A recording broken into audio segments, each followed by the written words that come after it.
Work தான் நம்மளுக்கு important. அதே நேரத்தில் நம்ம போய் ரொம்ப சீரியஸாக ஏதோ கஷ்டப்பட்டு பண்ணுறதை விட கொஞ்சம் கேஷுவலாக ஜாலியாக எல்லாரோடையும் மிங்கிள் பண்ணி ரெஸ்பெக்ட் பண்ணி வாங்கப்பா நீங்களும் ஒர்க் பண்ண வந்திருக்கீங்க, நானும் ஒர்க் தான் பண்ண வந்திருக்கேன், லெட்ஸ் நாட் ஹேவ். எனக்கு ரொம்ப ரொம்ப இம்ப்ரெஸ் ஆகி இவங்க கூட நம்ம ஜாலியாக இருக்கணும், ஹியூமன் பீங்காக இருக்கணும் அப்படிங்கிறது காரணம் என்னடான்னா, கௌதம் மேனன் சார் இருந்தார் பியூட்டிஃபுல்லா, அவரோட படம்னாலே கலர்ஃபுல். அன்பார்ச்சுனேட்லி அவர் இப்போ நடிக்க போயிட்டாரு. தயவு செஞ்சு Gautham sir come back to direction. Football இப்போ என்னால் ஆட முடியாது, எனக்கு லிகமெண்ட் டேர் ஆகி 2 சர்ஜரி பண்ணியிருக்கேன், பேக்ல 2 டிஸ்க் அவுட்டு, ஆரியாக்கெலாம் 2 காலும் ஏசியல் சர்ஜரிஸ். இந்த போட்டோ வந்து மவுண்ட் ரோட்ல இவ்வளோ பெரிய ஹோர்டிங் வச்சிருந்தாங்க. ஒரு 10 தடவையாவது நைட்ல நான் மெதுவா வண்டி எடுத்து போய் அந்த ஹோர்டிங்கை மட்டும் பார்த்தேன். ஏன்னா இதுக்கு முன்னாடி 12BO ஹோர்டிங்ஸ் இருந்தது, ஏனி ரொம்ப அழகா இருக்குங்கிற படத்துக்கும் இருந்தது, லேசாவோட ஹோர்டிங்ஸ் கூட பேசப்பட்டது. பட் இந்த ஹோர்டிங் இருக்கு, best hoarding in Mount Road. Hi hello வணக்கம் மக்களே, welcome back to our channel In and Out Media. இன்னைக்கு நம்ம கூட வந்து பார்த்தீங்கன்னா ஒரு ஸ்பெஷல் பர்சன் அவரோட ஸ்பெஷல் மூவிக்காக வந்து ஜாயின் பண்ணியிருக்காரு. நான் சின்ன வயசுலேருந்து இவரை வந்து பார்த்து அட்மையர் ஆகி இப்போ அவரை நான் இன்டர்வியூ பண்ணுறேன் அப்படின்றப்ப I am very excited. Is none other than Shaam sir. அவரோட அஸ்திரம் த சீக்ரெட் மூவிக்காக தான் நம்ம கூட ஜாயின் பண்ணியிருக்காரு. Sir welcome. Welcome, thank you. எப்படி இருக்கீங்க? வெரி வெல் அண்ட் குட்டா இருக்கேன் சார். நீங்க எப்படி இருக்கீங்க? எஸ், ஆல்வேஸ் அந்த ஹேண்ட்சம் சார்மிங் அப்படியே வந்து மெயின்டைன் பண்றீங்க சார். அப்படியும் சொல்றீங்க, சைல்ட்ஹுட்னு சொல்றீங்க, ஏதாவது ஒண்ணு சொல்லுங்க. இல்ல சார், நான் அப்படி ஐ மீன் எஸ் ஆஃப் கோர்ஸ், ஐ மீன் அது பேசிக்கலி நம்ம எல்லாருமே பிரைட்டா பாசிட்டிவா இருந்தா திஸ் நம்மளோட பாடி லாங்குவேஜே வந்து ரொம்ப பாசிட்டிவா இருக்கும். So I try my best to maintain positivity by going to the gym regularly, eating correctly, and meeting the right people. இது எல்லாமே வந்து keeps you positive. ஒர்க் தான் நம்மளுக்கு இம்பார்ட்டன்ட். அதே நேரத்தில் நம்ம போய் ரொம்ப சீரியஸாக ஏதோ கஷ்டப்பட்டு பண்ணுறதை விட கொஞ்சம் கேஷுவலாக ஜாலியாக எல்லாரோடையும் மிங்கிள் பண்ணி ரெஸ்பெக்ட் பண்ணி வாங்கப்பா நீங்களும் ஒர்க் பண்ண வந்திருக்கீங்க, நானும் ஒர்க் தான் பண்ண வந்திருக்கேன், லெட்ஸ் நாட் ஹேவ் இன்டிஃபரன்சஸ். நான் ஆக்டரு, நீனும் ஈக்குவலாக நீ பண்ணுற வேலையும் இந்த படத்துக்கு ரொம்ப முக்கியம், நான் பண்ணுற வேலையும் ரொம்ப முக்கியங்கிறத அந்த ஃப்ரீடம் வந்து நான் ஐ ட்ரை டு கொடுத்துடணும். அப்போ தான் கொஞ்சம் எல்லாருமே காப்பரேட் பண்ணி படத்தில் ஃபோக்கஸ் பண்ணியிருப்பாங்கங்கிறது மை ஆட்டிடியூட். எஸ் சார், அது வந்து படத்தில் வந்து நீங்கள் இது சொல்லி அந்த ஆட்டிடியூடில் இருந்தாலும் அவங்களுக்குமே அதை ஃபீல் ஆகி சார் எங்களை பயங்கர கம்ஃபர்ட்டாக வச்சுருப்பாரு. பொதுவாக வந்து டைரக்டர்கிட்ட நாங்கள் சரண்டர் ஆகிடுவோம். கோ டைரக்டர்னு ஒருத்தர் இருப்பார், அவர் தான் எங்களுக்கு வந்து சீன்லாம் சொல்கிறார், அவரோட ஒரு ரிலேஷன்ஷிப் கிரியேட் பண்ணிப்போம். கடைசியாக அந்த அசிஸ்டன்ட் டைரக்டர்ஸே ஒரு ஏடியை வந்து க்ளோஸாக வச்சுப்போம். எனக்கு ஷார்ட்லாம் எப்போ வரும் தயவு செஞ்சு முன்கூட்டியே சொல்லிவிடு, திடீர்னு கூப்பிடாது, அப்புறம் நான் லேட்டாக வந்து டைரக்டர்கிட்ட திட்டு வாங்குறதுக்குலாம் வேணாம். பட் அஸ்திரம் டைரக்ஷன் டீம் வந்து என்னோட காலேஜ் ஃப்ரெண்ட்ஸ் மாதிரி இருக்காங்க. ஏன்னா எல்லாருமே வந்து வெல் எஜுகேட்டட், அவங்கவுங்க ஒரு கம்பெனியில் ஒர்க் பண்ணிகிட்டு இருக்காங்க, ஒரு 2 பேர் பிஸ்னஸ் பண்ணிகிட்டு இருக்காங்க. பட் எனக்கு ரொம்ப ரொம்ப இம்ப்ரெஸ் ஆகி இவங்க கூட நம்ம ஜாலியாக இருக்கணும், ஹியூமன் பீங்காக இருக்கணும் அப்படிங்கிறது காரணம் என்னடான்னா, அரவிந்துங்கிற ஒரு டைரக்டர் வந்து is a very very good human being first. 2வது ஒரு டைரக்டராக அவரோட ரெஸ்பான்சிபிலிட்டியை ரொம்ப புரிஞ்சு ஒரு தயாரிப்பாளர் வந்து ஒரு பெரிய தொகையை வந்து அவரை நம்பி கொடுக்குறாரு.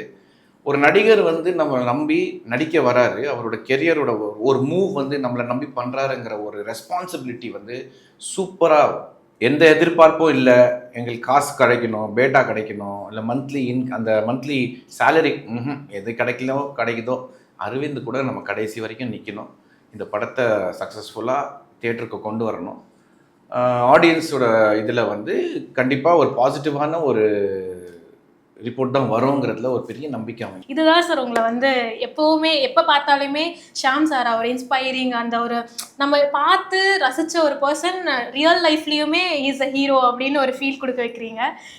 தேங்க்யூ. இது அஸ்திரம் மூவியை பற்றி சொல்லுங்கள் சார். பிகாஸ் ஒரு க்ரைம் த்ரில்லர், மக்கள் வந்து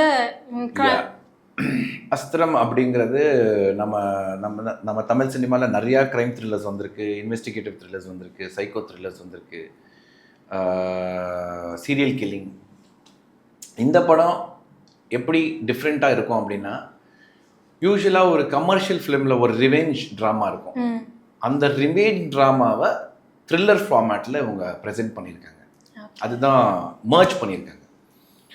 so the screen play is very tight and clarity of the purpose of making this film was very very clear.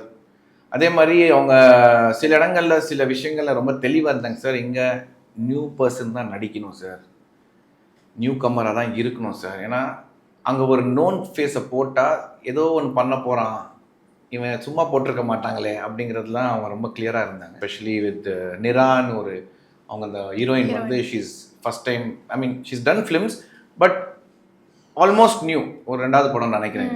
So எல்லாரையும் பார்க்கும்போது ஐ செட் புதுசாகவே தெரியலையேப்பா. இல்லை சார், ட்ரெயின் பண்ணி கூப்பிட்டு வந்து சொன்னாங்க சார், ஒரு 20 days வந்து எல்லாருக்குமே ஒர்க் ஷாப் கொடுத்துருக்காங்க. நிழல் ரவி சார் வந்து ஒரு இம்பார்ட்டன்ட் ரோலில் நடிச்சிருக்காரு. அவரோட போர்ஷன் தான் இந்த படத்தோட மிகப்பெரிய ஒரு மெசேஜும், வாட் இஸ் அஸ்திரம் அப்படிங்கிறத அவர் தான் டெலிவர் பண்ணுவார். ரொம்ப கன்வின்சிங்காக இருக்கும். அந்த வகையில் அது காஸ்டிங்காக இருக்கட்டும், எஸ்பெஷலி டிஓபி பற்றி சொல்லணும். Is a fantastic DOP. கொடைக்கானல நம்ம நிறைய படங்களை பார்த்துருப்போம். I can assure you that இவர் யூஸ் பண்ணியிருக்க லைட்ஸும் லென்ஸும் கேமராவும் ஒரு ஒரு ஒரு இங்கிலீஷ் படம் டோனில் கண்டிப்பாக இருக்கும். பிகாஸ் ஸ்பாட்லேயே வந்து அவளை கான்சென்ட்ரேட் பண்ணார் அவர். லைட்டிங்லேயும் சரி, எந்த லென்ஸ் யூஸ் பண்ணணும், எந்த கேமரா யூஸ் பண்ணணும் அப்படிங்கிறதுல is given a very good output. And to top it up, Sundaramurthy the music director, 8 தோட்டாக்கள் பார்த்துருப்பீங்கன்னு நினைக்கிறேன். இந்த படத்தில் மிக பெரிய strength of the film background music. அது ரொம்ப பியூட்டிஃபுல்லாக, ரொம்ப பவர்ஃபுல்லாக பண்ணியிருக்காரு. ஸோ ஆல் ஆஃப் தெம் எல்லாருமே வந்து நம்ம பெஸ்ட்டை பண்ணணும் அப்படிங்கிற ஒரு இதில் தான் இந்த படத்தில் பண்ணியிருக்காங்க, ஆல் டெக்னீஷியன்ஸ். நாங்களுமே வந்து ரொம்ப எக்ஸைட்டடாக இருக்கோம். ஆக்சுவலி இந்த மூவியை தாண்டி ஷாம் சாரோட அந்த விண்டேஜ் மூவிஸ் அப்படின்னு சொல்லலாம், லைக் உங்களோட சிக்னேச்சர் மூவிஸ்ன்னு சொல்லலாம். இதுக்கப்புறம் தமிழ் சினிமாவில் அந்த மாதிரி படங்கள் வருமா? அந்த படங்கள் லைக் ஷாம் சார் மாதிரி ஒருத்தர் பண்ணுவாரா அப்படின்றதெல்லாம் எங்களுக்கு அது எனக்கு வந்து ஜீவா சார் தான் ஃபஸ்ட்டு ரொம்ப ரொம்ப, அதாவது என்னை அறிமுகப்படுத்துறதுனால சொல்ல, அவரோட லென்சஸ், அவரோட கலர், அவரோட எனர்ஜி, அந்த ஃப்ரேம், அந்த யங்ஸ்டர்ஸ்க்கு அட்ராக்ட் பண்ணுற மாதிரி ஒரு படங்கள், அதாவது 12B இருக்கட்டும், உள்ளம் கேட்குமேவாக இருக்கட்டும், உன்னாலே இருக்கட்டும், அது மிஸ் ஆகிறதுக்கு காரணம் இஸ் நோ மோர். அதை தவிர்த்து கௌதம் மேனன் சார் இருந்தார். பியூட்டிஃபுல்லாக அவரோட படம்னாலே கலர்ஃபுல் சாங்ஸு, எனர்ஜி, யங்ஸ்டர்ஸ்க்கு அந்த ரொமான்ஸ்லாம் இருக்கும். அன்பார்ச்சுனேட்லி அவர் இப்போ நடிக்க போயிட்டாரு. தயவு செஞ்சு Gautham sir come back to direction. இந்த ஜானர்ஸ் வந்து இப்போ நம்ம தமிழ் சினிமாவில் பயங்கரமா மிஸ் ஆகல, காணாவே போயிடுச்சு. ஆடியன்ஸு கூட வந்து அது கேட்குறாங்க, பா கொஞ்சம் கலர்ஃபுல்லாக ஜாலியாக படம் பண்ணுங்கப்பா, ஏன்ப்பா எப்போ பார்த்தாலும் ட்ராஜடியோ இல்லை காஸ்ட் பேஸ்டாவோ இல்லை டார்க் ஃபிலிம்ஸாகவே இருக்குது அப்படிங்கிற மாதிரி இருக்குது ஆடியன்ஸ் மத்தியில். But good film makers should come and bring back that colour back to screen. எங்களுக்குலாம் அந்த ஒரு ஃபீல் இருக்குது சார். பிகாஸ் எங்கள் சின்ன வயசில் வந்த படம் அதை எங்களால் தேட்டரில் எக்ஸ்பீரியன்ஸ் பண்ண முடியல, இல்லை டிவியில் தான் நாங்கள் பார்த்து என்ஜாய் பண்ணுற முடியுது. ஸோ அந்த வைப் வந்து இப்போ இருந்தால் நல்லா இருக்கு. ரீரிலீஸ் பண்ணுறாங்க, ஸ்டில் அந்த ஒரு ஃப்ரெஷ் வைப் இருந்திருக்கும்ல அந்த மூவி. அது நான் எப்போ உணர்ந்தேன்னா, இப்போ ஒரு லாஸ்ட் 1-2 மந்த்ஸாக நிறையா காலேஜஸ் போயிட்டு இருக்கேன். அங்கே வந்து என்னோட என்ட்ரிக்கு வந்து உள்ளம் கேட்கும் மேலே இல்லைன்னா புன்னகை பூவிலேருந்து தான், இது 12Bலேருந்து தான் சாங்ஸ் போடுறாங்க. நான் கூட யோசிப்பேன், இந்த சாங்ஸ்னால் ரிலீஸ் ஆகும்போது, படம் ரிலீஸ் ஆகும்போது இவங்க எல்லாத்தையும் விட மீன் ஸ்மால் கிட்ஸ் இப்போ கனெக்ட் ஆவாங்களா அப்படின்னு யோசிக்கும் போது பார்த்தீங்கன்னா, ஸோ இவங்களுக்கும் அதை கேட்டு பண்ணணும். படம் இப்போ அவங்களுக்கு வந்து பாட்டு மட்டும் தான் கேட்க முடியுது, அந்த படங்களை பார்க்க முடியல. So that's van I told, பா அந்த மாதிரி ஒரு படம் பண்ணுங்கப்பா, அந்த மாதிரி ஒரு ஜானர் பண்ணி ஜாலியாக இருக்கலாமாப்பா, ஏன்ப்பா எப்பப்பா. I mean most of the films பார்த்தீங்கன்னா ஒரே ஆக்ஷனு, ஒரே அதுக்கு இருக்கு, பீப்புள் ஆர் தேர், ரொமான்டிக், ரொம்ப அழகான படங்கள் பண்ணணும். Feel good film, correct word, feel good is missing. But ஆனால் எங்களுக்கு வந்து 12B what if life took an unexpected turn அப்படின்ற ஒரு இதை வச்சு, இது எங்களுக்குலாம் வந்து இப்போ வரைக்குமே ஒரு நாஸ்டாலஜிக் ஃபீல் தான். எப்போ டிவியில் போட்டாலும் உட்காந்து பார்த்துக்கிட்டே இருக்கலாம், எத்தனை தடவை வேணால் பார்க்கலாம், அப்படி ஒரு வைப். உங்கள் லைஃப்பில் வந்து வாட் இஃப் இல்லை, வாட் இஃப் இந்த படத்தில் பஸ்ஸை பிடிச்சா அவனுக்கு என்ன ஆகும், பஸ்ஸை மிஸ் பண்ணிட்டா அந்த கேரக்டருக்கு என்ன ஆகும். லைக் எனக்கு வந்து நான் ஆக்டராக ஆயிருக்கலன்னா, அம்மா வந்து உலகத்திலேயே இல்லை உலகத்துக்கு எல்லாத்துக்கும் எல்லாரும் சொல்லிட்டு இருந்தாங்கன்னா, ஷாம் கண்டிப்பாக ஃபுட்பால் பிளேயர் ஆகிடுவான். ஓகே, அவன் ஃபுட்பால் பூட்ஸ் வச்சு தான் தூங்குறான். காலையில் ஏஞ்சோடனே அந்த ஃபுட்பாலுக்கு பம்பு ஏர்லாம் அடிச்சுட்டு ஒரு கிட்ட போட்டு போயிடுறான். காலையில் 5 மணிக்கு போயிடுறான். எங்கடா போகிறேன்னு பார்த்தா ஃபுட்பால் ஈவினிங் ஒரு இடத்துக்கு போகிறான். அங்கே எங்கன்னா ஃபுட்பால் கிளப்புக்கு இல்லை அப்படின்னா ஐ பிளேட் ஃபுட்பால். ஓகே, அது எந்த லெவலுக்கு ஆடி இருப்பேன்னு எனக்கு தெரியல. ஏன்னா என் school I was in school football கேப்டனாக இருந்தேன். காலேஜில் விளையாண்டுருக்கேன், யூனிவர்சிட்டிக்கு விளையாண்டுருக்கேன். Maybe I would have gone further. இப்பயும் வந்து அந்த டச் இருக்கா சார்? ஃபுட்பால் இப்போ என்னால் ஆட முடியாது. எனக்கு லிகமெண்ட் டேர் ஆகி 2 சர்ஜரி பண்ணியிருக்கேன். ஓகே, பேக்ல 2 disk out. Okay, so football is not advisable. எப்படி சார் இதெல்லாம் மேனேஜ் பண்ணி இப்படி ஒரு மூவிஸ் பண்ணி லைக்? இல்லை, சில இடங்கள்ல வந்து நம்மளை எக்ஸ்பெக்ட் பண்ணாத ஒரு ஆக்சிடென்ட்ஸ் நடந்திருக்கு. That happens. எனக்கு மட்டும் இல்லை, எல்லா ஆக்டர்ஸ்க்கும் ஒரு இன்ஜுரி இருக்கு. லைக் ஆர்யாக்கெலாம் 2 காலும் ஏசிஎல் சர்ஜரிஸ், ஆங்கிள் சர்ஜரி அவனுக்கு. அதே மாதிரி நம்ம அஜித் சார் சம் 13-14 சர்ஜரிஸ். விஜயனாக்கும் நிறையா அடிபட்டிருக்கு அந்த மாதிரி. So every actor goes through it. இப்போ நீங்கள் ஃபுட்பால்னு கேட்கும் போது நான் எப்போ லிகமெண்ட் எனக்கு டேர் ஆச்சோ டாக்டர் ரொம்ப ஸ்ட்ரிக்டாக சொல்லிட்டாப்புல, சர்ஜரிக்கு அப்புறம் அந்த கேம் ஆடாதீங்க. ஏன்னா அந்த கேமில் நீங்கள் ரொம்ப எக்ஸைட் ஆயிடுறீங்க, கால் அடிபட்டிருக்கதே மறந்து வர விளையாட்டு விளையாடுறீங்க, திருப்பி பிச்சுக்கிச்சுன்னா very difficult. And moreover you are in a very serious profession. கொஞ்சம் பார்த்துக்கோங்க சார். அப்பதான் உங்களை நாங்கள் வந்து இன்னும் நிறைய படங்கள்ல. No football is out. Yeah, okay sir. இது சார் இந்த படம் ஞாபகம் இருக்கா? இது தில்லாலங்கடி கிக்கோட remake. Ravi, Tamannaah, myself, directed by Raja. ரொம்ப என்ஜாய் பண்ணி அந்த படத்தை பண்ணேன். ஆக்சுவலாக ஒரிஜினல் வெர்ஷன் வந்து இட் வாஸ் இன் தெலுங்கு. அதுதான் ஃபர்ஸ்ட் தெலுங்கு படமாக இருந்ததுனால I just went blank. And to my luck Surender Reddy was a very good director. எப்படி போர்ட்ரே பண்ணும் அப்படிங்கிறத ரொம்ப தெளிவாக இருந்தார். ஏன்னா நான் வந்து இங்கேருந்து போகும்போது ப்ராப்பராக ஒரு போலீஸ் ஏர்கட்லாம் பண்ணிட்டு போனேன். அவர் பார்த்துட்டு ஏன் இப்படி முடி வெட்டின நீ அப்படி. சார் நீங்கள் தான் சார் சொன்னீங்க போலீஸ் கேரக்டர். நம்ம காட்டுறது தான் போலீஸ் ஷாம் சார். வாங்க அந்த பார்லரில் ஃபோன் பண்ணி அப்பாயின்மெண்ட் எடுன்னு சொல்லி கூட்டிகிட்டு போய் ஸ்பைக் பண்ணிட்டாரு. ஏறலாம் கலர்லாம் பண்ணுறாரு. எனக்கு பயமாகி போச்சு. ஐயோ தப்பான படமோ, தப்பான டேரக்டரோ. ஏன் போலீஸுக்கு இங்கெல்லாம் செயின்லாம் போட்டு விட்டாரு. ஷர்ட்லாம் ஓப்பன் பண்ணி வைங்க சார், இங்கே செயின் போட்டுக்கோங்க, ஹேரை ஸ்பைக் பண்ணுங்க, ஹைலைட்ஸ் கொடுங்கன்றது. சம்மந்தமே இல்லை போலீஸுக்கும் இவர் சொல்கிற கெட்டப்புக்கும். It just set trust me, நான் ஐ ஷோ யூ அப்படின்ட்டு.